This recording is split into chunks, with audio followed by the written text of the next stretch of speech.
Oke, baik. Saya Indang Warski memberikan penanganan pasca panen khususnya di hortikultura ya, yang saya memberikan gambaran tidak hanya di sesayuran tetapi juga buah-buahan ya.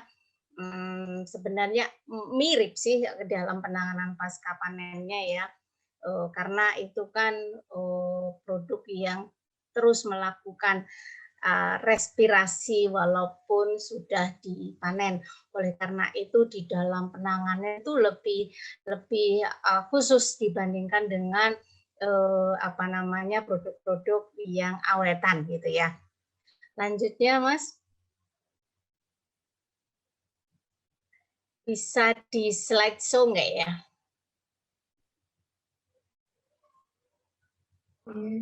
Slideshow. Udah slideshow ya? Oke, baik. Ya. Nah, hal barangkali ini ketika yang mahasiswa ya, khususnya dan juga secara umum produk pertanian itu ini. Jadi mudah rusak ya. Kemudian kamba itu maksudnya kilo saja itu kalau diwadahin keranjang udah 1 keranjang gitu kan ya.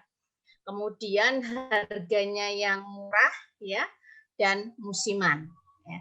Nanti kaitannya sih ini dengan proses atau dengan prinsip mengawetkan, bahkan pengemasan itu sendiri sebenarnya adalah usaha untuk mengawetkan, usaha untuk memperpanjang, atau pasca panen itu sendiri dilakukan tujuannya adalah untuk mempanjang umur simpannya, kan seperti itu ya, karena bergerak dari 4 sifat umum dari suatu komoditas pertanian, apapun itu komoditasnya ya. Lanjutnya. Nah, karakternya samalah dengan kalian. Kalau kalian pengen menangani teman, bukan menangani dalam arti apa ya? Kalian harus tahu dulu sifatnya gitu kan, supaya pertemanannya awet, supaya kerjasamanya awet kan gitu kan. Nah, karakter atau sifatnya itu penting untuk diketahui. Pertama adalah sifat-sifatnya dulu. Kayak apa sebelum kita tangani ya. Jadi misalnya dia nggak suka makan pedas, kamu traktir bakso yang level 10 gitu, langsung kamu pasti diputus gitu kan ya. Jadi mau nggak mau harus mengenali sifatnya terlebih dahulu. Ini adalah yang paling basic bagi seorang saya bisa saja itu farmer ya, tentu milenial farmer, tidak harus petani yang saya membayangkan kalian itu adalah milenial farmer ya, yang sejak awal itu tahu sekali ilmu-ilmu, walaupun sekarang farmer di desa pun juga sudah sangat-sangat maju ya, mereka bisa melakukan contohnya ya, bagaimana aglonema itu banyak macam-macam warnanya gitu kan ya. Ternyata mereka pun pandai menyilang satu dengan yang lain, amazing ya, walaupun tanpa ini gitu, hanya bermodalkan internet mereka sudah bisa melakukannya. Nah, itu ini juga yang harus dicari tahu bagaimana sifat-sifat dari komoditas yang akan saya tangani, karena tanpa itu kita nggak bisa melakukan hal penting yang lebih lanjut gitu ya, bisa fisik mekanik, bisa kimia, bisa biologi. Jadi misalnya seperti ini, kalau secara fisik mekaniknya itu adalah soft gitu kan, soft, atau kalau kena guncangan itu remuk, atau kalau kena guncangan itu benyek ya, maka dia harus dikasih bantalan. Hal-hal seperti itu ya. Kalau misalnya ini tidak suka panas misalnya ya, maka kita harus mengirimkan dalam kontainer dingin. Hal-hal seperti itu yang saya maksud dengan sifat karakter baik fisik, kimia maupun biologi. Saya pernah ingat suatu kasus ya, waktu itu tahun berapa ya, 85, dan saya belum kuliah ya. Ketika Papua mengalami kelaparan gitu kan ya. Kemudian Departemen Sosial mengirimkan, itu belum lahir ya 85 ya. Departemen Sosial mengirimkan ubi ya. Waktu itu Papua masih makan ubi-ubian. Kalau kamu belajar PPKN gitu kan, saya menginginkan semuanya masih ini ya, masih muda ya. Jadi saya kamu-kamukan ya. Makanya saya tanya tadi, ada nggak yang petani atau apa gitu supaya bahasa saya lebih enak ya. Tapi saya rasa ini seumuran kalian lah gitu ya. Saya lebih tua lah daripada peserta ini. Nah, mengirimkan umbi-umbian ke Papua dengan kapal, dan apa yang terjadi umbi-umbian tersebut sampai di sana adalah umbinya tumbuh gitu kan, tumbuh. Jadi sudah tinggal ditanam.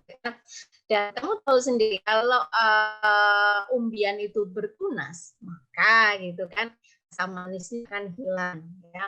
Kemudian karbohidratnya juga sudah berganti kan gitu, karena kan dimanfaatkan untuk menumbuhkan tunas tersebut itu, sehingga apa yang apa yang rugi kan gitu kan ya, sudah jauh dan lain sebagainya, rugi gitu. Kenapa bisa terjadi? Karena tidak memahami karakter tadi ya, tidak memahami karakter ini ya, karakter biologi khususnya. Bagaimana umbi-umbian itu akan mudah tumbuh ketika misalnya ya, ketika ruangannya cukup lembab. Ya kan? Ketika ruangan cukup lembab. Oleh karena itu nanti penanganannya nggak boleh ruangan pengiriman itu lembab, gitu kan? Jadi kenapa basic dasar yang harus ingin diketahui sebelum Anda menangani apapun itu ya, apapun lah, manusia pun juga yang Anda tangani ya, kalau misalnya nanti Anda menjadi pejabat ataupun menjadi hal apa seperti misalnya apakah itu supervisor dan sebagainya, maka kenalilah karakter orang yang ingin kamu tangani gitu kan ya. Nah, lanjutnya Mbak, apa itu sifat fisik, kimia, dan biologi? Banyak sekali contohnya, dan itu bisa kira-kira ya, bisa dilihat barangnya, bisa misalnya bentuk, misalnya gitu kan ya, bentuk, ada yang round, ada yang oval, ada yang bulat, ada yang lembaran dan sebagainya. Oleh karena itu kenali sebelum kamu menumpuk misalnya ya. Jadi kalau komoditas itu soft maka jangan ditumpuk misalnya ya, supaya tidak tidak rusak bagian bawahnya misalnya gitu kan ya. Kemudian juga kekerasan gitu kan. Apakah barang yang kamu kirim itu sangat keras, atau kekerasan kalaupun bisa diukur dengan secara laboratorium dengan penetrometer ya, tetapi sekarang juga bisa dengan hand by hand gitu kan, kira-kira bisa mengirakan lah ini kekerasannya seberapa, kemudian bagaimana saya harus mengemasnya dengan baik supaya tidak rusak di dalam perjalanan. Sebagai contoh kasus, ibu saya itu tidak pernah berhasil mengirim rempeyek dari kampung ke saya dan selalu remuk ya, karena ya itu tidak kenal gitu kan, tidak kenal. Tetapi kalau Anda usaha rempeyek misalnya secara online ya dan harus dikirim, maka perhatikan produk-produk Anda itu supaya sampai di konsumen itu masih bagus. Baik, lanjutnya lagi. Nah, ini karakter kimia ya, termasuk kadar pati, kadar abu. Saya rasa ini saja ya saya tunjukkan.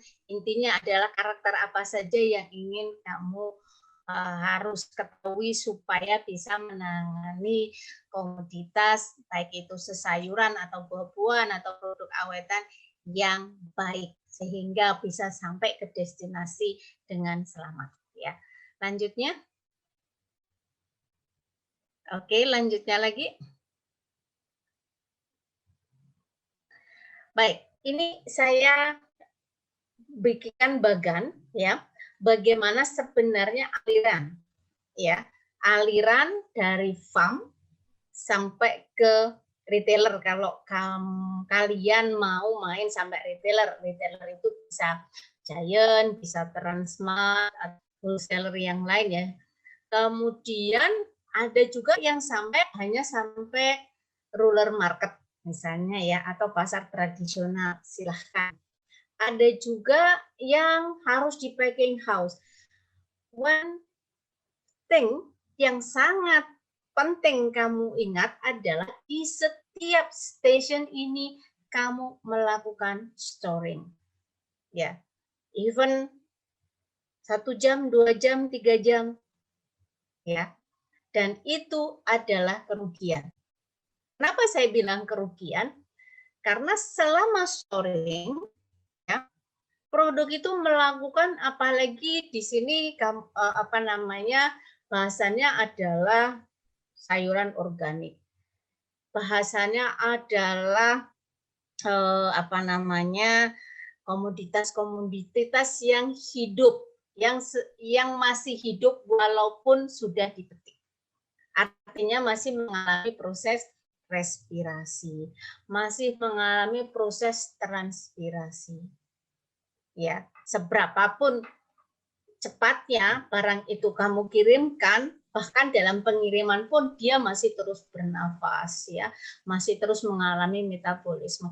Kamu bayangkan jika misalnya seorang farmer atau businessman mengambil mangga dari Probolinggo ke Bogor ya untuk dijual di Bogor. Di Probolinggo tuh harganya paling nggak ada 5.000 1 kilo, sampai di Bogor bisa 30.000. Ya, kenapa? Karena banyak sekali yang rusak, ya kan? Banyak sekali yang rusak, ya. Nah, oleh karena itu di setiap station ini store itu adalah bagaimana usaha kita, gitu kan? Di setiap titik ini harus, kalau tidak ada loss, tidak ada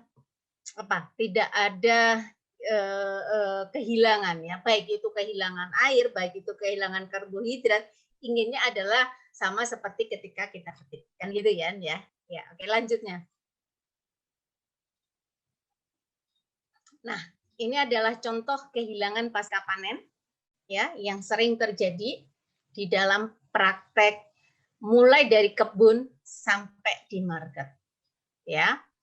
Baik itu tadi kerusakan karena teknologi, kerusakan fisiologi, kerusakan biologi dan mikrobiologi. Lanjutnya lagi.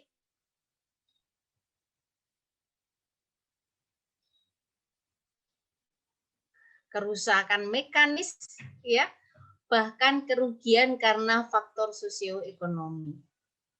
Ya, jadi banyak sekali ya. Apa faktor sosioekonomi itu? Misalnya ketidaktahuan, ya.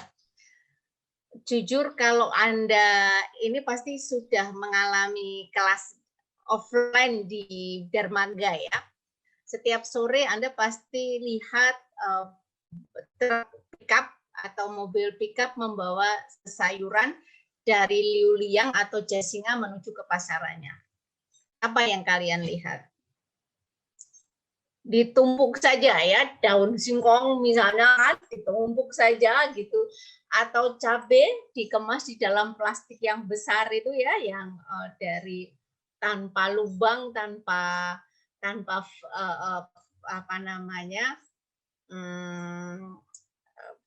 buat nafasnya gitu kan ya, ditumpuk, di pickup, bawa ke pasar.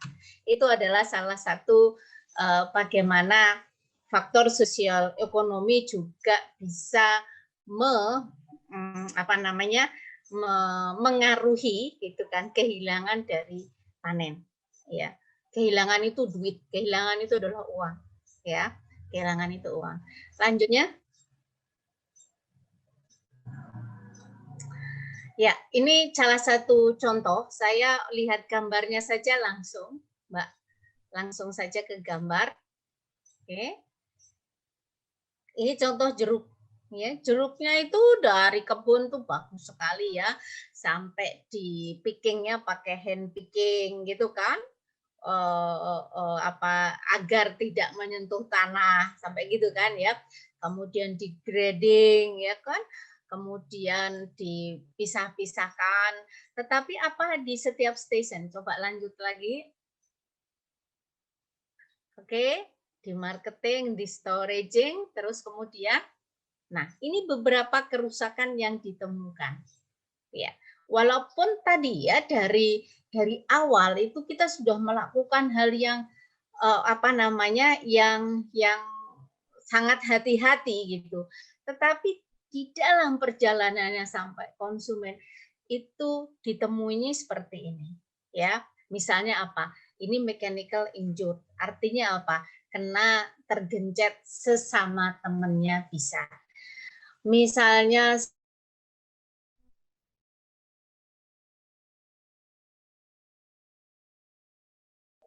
sama bin atau keranjang yang digunakan juga bisa karena ini ya, karena apa namanya tergencet oleh temannya sendiri di dalam kardus. Lanjutnya coba Mbak. Nah ini lihat ya, bahkan ketika panen yang kelupaan menggunting tangkainya, ya tangkainya ini bisa menusuk temannya. Ya, nah tusukan tangkai dari temannya itu bisa menyebabkan sumber dari infeksi. Ya, sumber infeksi. Seperti itu. Hal kecil sebenarnya ya, hal kecil. Ya, apalagi manennya misalnya hanya dengan tangan kah atau hanya dengan jeruk gitu. Kalau dengan tangan kan Anda malah nggak ada tangganya ya. Itu juga salah karena tempat dia akan terbuka nanti ya, buttonnya itu loh, button itu apa, lubangnya itu ya, lubang pusernya ini akan berlubang dan itu akan menjadi tempat untuk bertumbuhnya dari infeksi jamur kah atau mikroba yang lain ya, sehingga memang harus diperlukan gunting gitu, tetapi tidak boleh panjang-panjang ya ininya tangkainya. Oke, lanjutnya. Nah, seperti ini bahkan di dalam penanganan pasca panen ya, biasanya kan dicuci ya, dicuci dulu ya, kalau buah-buahan tuh dicuci dulu. Pencucian yang salah ya, itu juga bisa mengakibatkan barang kita atau produk kita seperti ini sampai konsumen. Ya. Lanjutnya ini juga sama ya, karena proses pasca panen yang tidak baik ya. Lanjutnya ya, hot water treatment itu biasa digunakan untuk buah-buahan ya, untuk apa namanya mangga, karena dengan hot water treatment itu apa namanya spora-spora yang ada di permukaan buah itu bisa mati. Tujuannya adalah tadi ujung-ujungnya adalah ingin memperpanjang umur simpan dari komoditas itu. Lanjutnya, Mas. Ini ya wax damage, bahkan apa namanya tadi Bu Maya memperlihatkan bagaimana tomat disemprot ada putih-putihnya, in the end putih-putih ini juga akan merusak dirinya sendiri. Gitu ya. Lanjutnya. Nah, ini bagaimana serang jamur ya. Lanjutnya. Oke. Saya rasa ini baik, lanjut saja.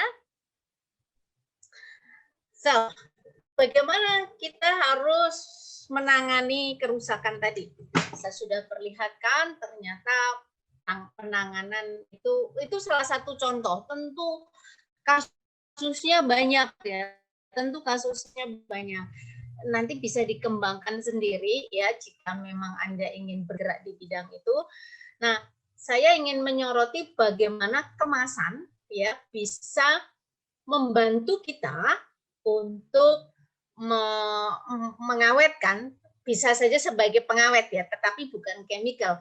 Bagaimana pengemasan itu bisa membantu kita untuk melindungi produk dari segala faktor-faktor yang tadi sudah saya gambarkan itu membuat komoditas ini rusak gitu kan ya. Nah, berkaitan dengan itu saya menunjukkan inovasi-inovasi yang ada sekarang ini dan yang itu bisa kita gunakan kalau kalian milenial ya, milenial. Saya ini karena bicara dengan anak muda maka saya pilih ini ya. Oke, baik, silakan kita lanjutkan. Ini contoh. Ini enggak milenial banget lah ya. Tetapi ini adalah contoh bahwa ada kemasan yang bisa digunakan yang lebih baik daripada saya bicara tadi farmer Jasina membawa apa namanya cabai ya dari mana hanya ke pasar. Harusnya pakai yang berlubang atau pakai sak yang berjaring-jaring, gitu ya. Saya nggak tahu kenapa mereka menggunakan plastik itu, apakah tidak ada pengetahuan atau penyuluhan tentang tata cara atau memang sak berjaring itu tidak diperkenalkan ya, atau mungkin mereka kadang-kadang juga berpikir harganya sama tetapi saya menggunakan effort yang tinggi. Jadi saya sudah membeli sak berjaring yang lebih mahal tapi harga yang dibeli oleh tengkulak itu sama. Gitu kan. Kasusnya lain lagi. Kalau itu barangkali jangan diundang saya ya, tapi mungkin SKPM atau siapa yang bisa menangani bagaimana sih sebenarnya membangun kemitraan gitu ya. Oke, baik, lanjut lagi. Karena masalah tidak bisa diselesaikan oleh satu orang. Ini juga salah satu contoh ya, kemasan yang mempunyai permeabilitas tinggi. Apa itu permeabilitas tinggi? Supaya masih bisa bernafas.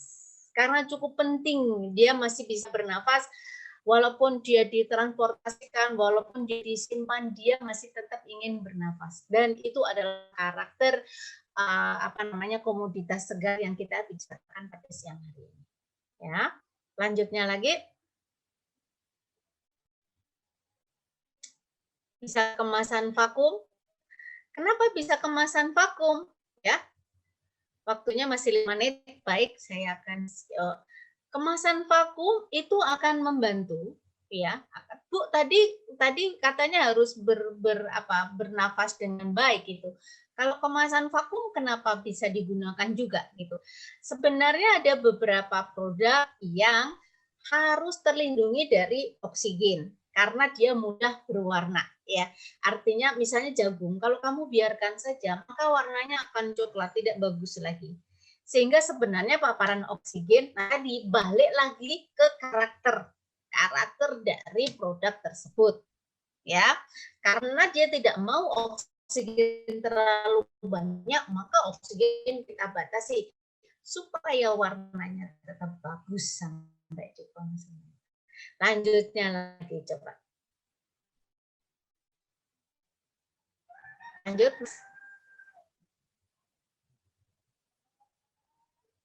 Oke.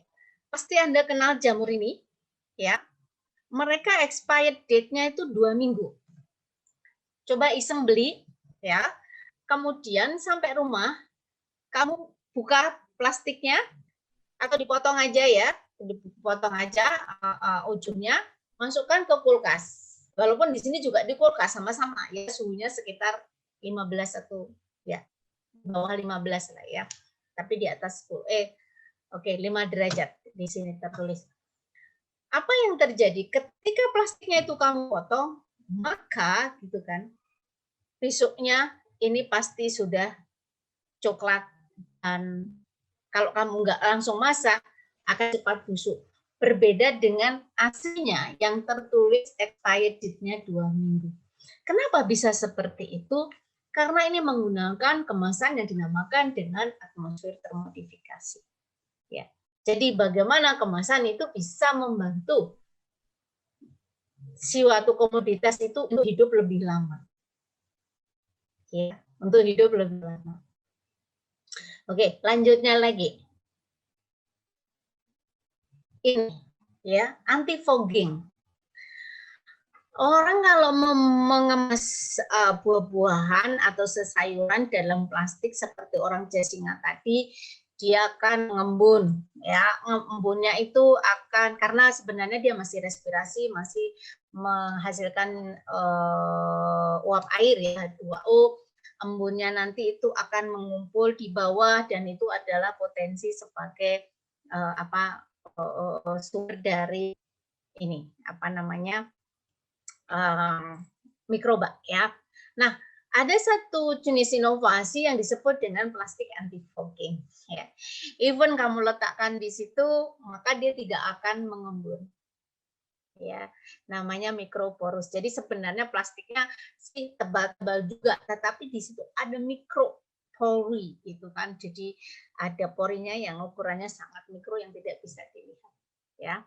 Lanjutnya. Oke, ini saset antimikroba. Even di dalam teknologi pengemasan ya, inovasinya sudah sangat luar biasa. Ada ditambahkan bahan antimikroba, cemplungin saja di dalam kemasan buah maupun sayur supaya lebih baik di dalam proteksi terhadap kerusakan mikroba. Lanjutnya. Ini saset penyerap etilen. Ya. Seperti diketahui bahwa pisang, mangga, nangka, durian yang akan matang ya dalam perjalanan. Saya tadi bicara tentang mangga pengiriman dari Jawa Timur ke Bogor itu separuh 50% itu rusak karena matang di jalan. Ya, matang di jalan. Oleh karena itu pematangan itu harus dicegah dengan cara apa? Sebenarnya sangat-sangat sederhana ya. Coba lanjutnya di bawah ya, kalau ini kan riset ya. Lanjut lagi, bahwa penambahan penyerap etilen itu bisa pisang Ambon itu hari ke-17 itu masih warnanya hijau, hari 23 itu baru mulai matang. Bawah lagi, Mbak. Nah, ini sebenarnya sangat sederhana dan bisa diaplikasikan kalau misalnya pengabdian masyarakat bisa ditambah ke sana ya. Itu ada KMNO 4 ya, KMNO 4 kemudian dicampur larutkan dengan air, kamu tambahkan ke serasah, apakah itu gergaji ataupun serasah daun dari pisang itu sendiri atau mangga, kemudian lanjutnya kamu taburkan serasa yang sudah diberikan itu tadi ditaburkan di dalam gundukan buah-buahan yang akan dikirim. Nah, kematangan itu bisa ditekan, bisa diperlambat. Gitu, ya. Lanjut lagi, skip saja. Ini contoh yang lebih modern. Lanjut. Ya, ini salah satu inovasi juga di dalam packaging, tetapi bukan untuk proteksi, tapi kepada memberikan informasi jika buah itu matang. Lanjut lagi.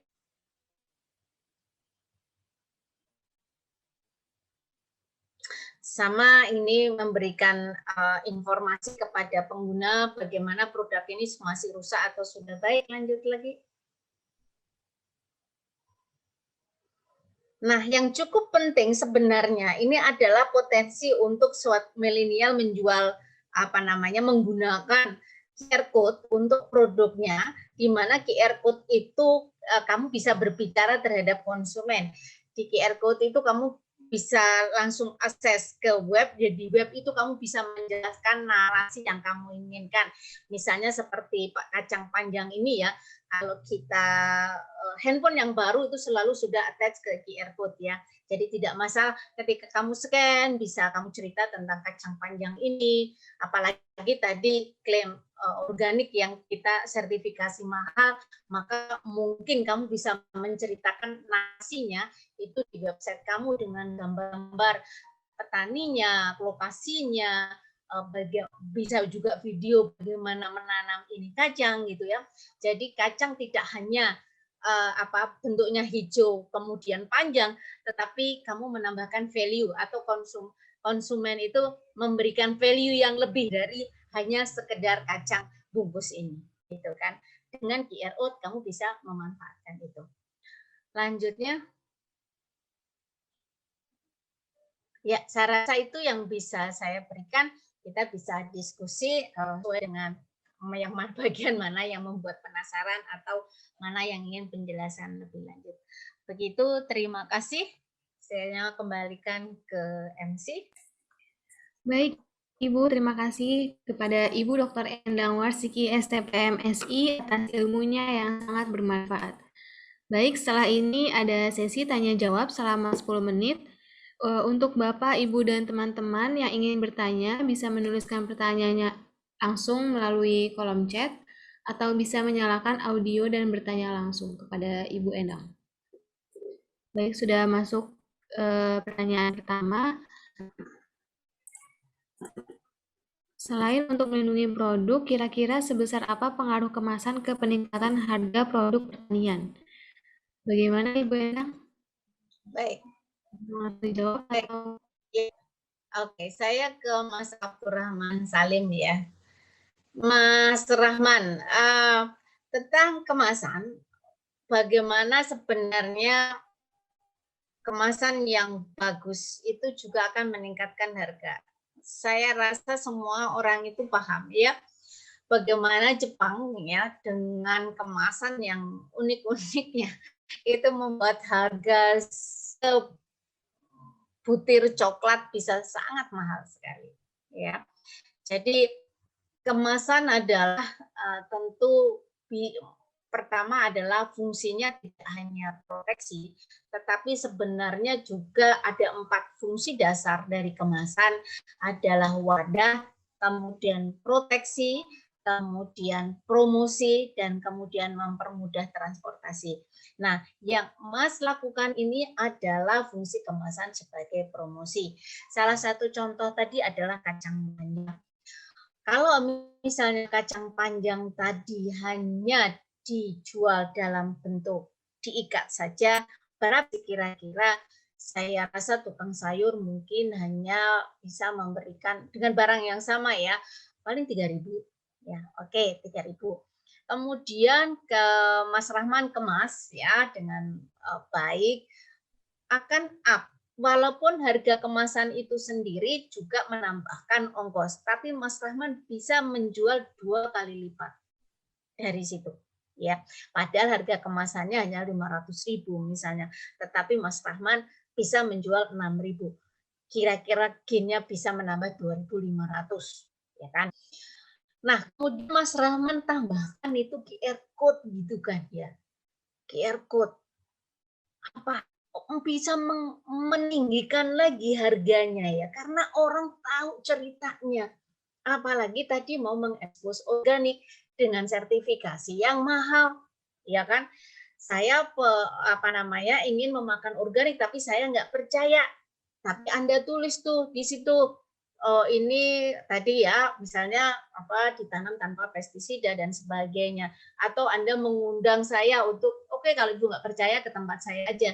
Kan juga COVID bisa juga gitu kan. Nah, QR Code menjadi perantara di mana orang bisa ke sana secara virtual. Kamu lanjutkan video, kamu memperkenalkan petaninya dan sebagainya dan sebagainya.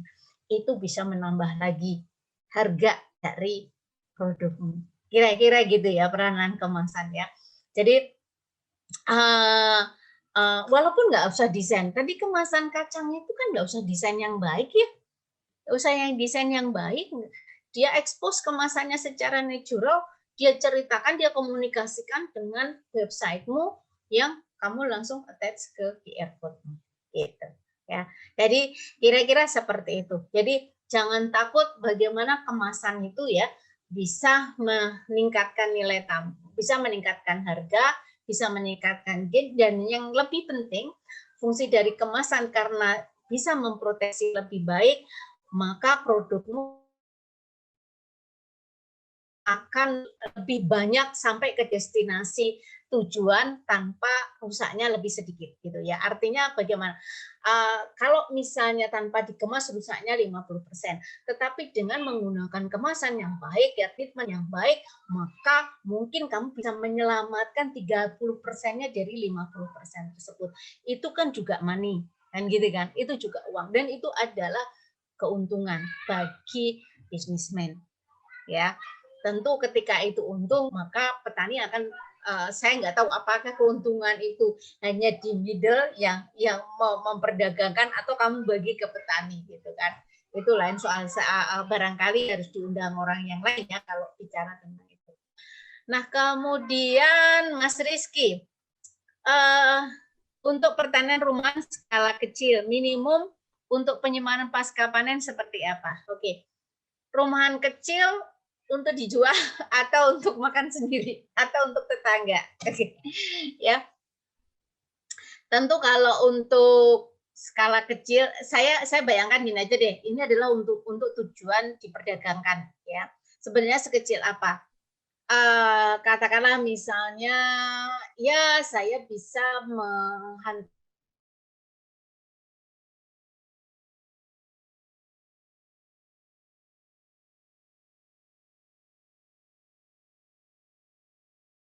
berbagai macam sayuran misalnya gitu ya, katakanlah 10 kilo lah dengan kacang 10 kilo, terong 10 kilo dan sebagainya. Kira-kira gitu ya. Nah, tentu untuk jarak yang dekat ya, untuk jarak yang dekat, untuk apa namanya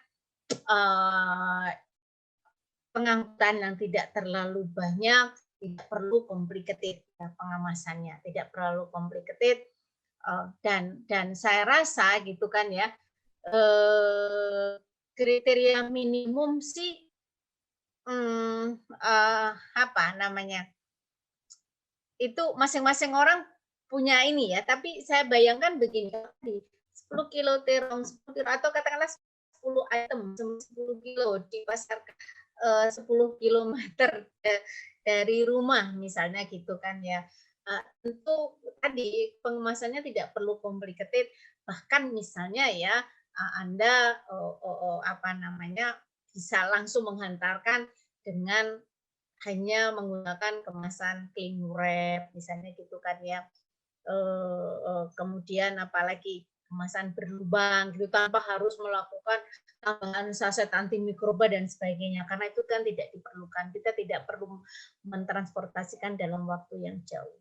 Gitu. Ya. Kemudian ada lagi, saya punya banyak pertanyaan ternyata ya. Atau bisa dikaitkan dengan pupuk organik. Oke. Produk yang rusak gitu ya Mas, kalau ini berbeda ya dengan dimakan sendiri dan ini orang ya dijual. Artinya dijual ya atau kita konsumen gitu. Kalau di dalam retail Mas, itu dalam retail artinya begini. Tadi yang namanya ciling injur itu adalah produk rusak ya, hanya spot skinnya, apa namanya, misalnya mangga itu hanya spot coklat saja dan itu dalamnya masih bagus ya. Kalau dimakan sendiri, saya dimakan sendiri masih sama kan gitu, tetapi untuk dijual itu sudah tidak valuable gitu, tidak valuable ya, kecuali kalian diskon lagi ya, diskon besar-besaran gitu kan, separuh harga atau berapa gitu kan. Jadi kalau misalnya tingkat kerusakan yang dinamakan dengan akhirnya kita nanti ya, kalau misalnya apakah itu masuk produk premium ataukah masuk produk yang diskon tadi, apakah masuk produk yang mana gitu kan ya. Tentu kalau sudah tidak bisa dikonsumsi itu gimana ya? Ya artinya sudah terjangkit oleh mikroba, terinfeksi oleh mikroba dan sebagainya gitu. Menjadi pupuk organik dibuang saja juga akan menjadi pupuk organik ya Mas, tanpa harus dibuang di sampah, itu juga akan terurai sendiri karena itu organik gitu ya. Kira-kira gitu. Semoga bisa menjawab ya pertanyaannya ya. Baik, rasanya itu yang saya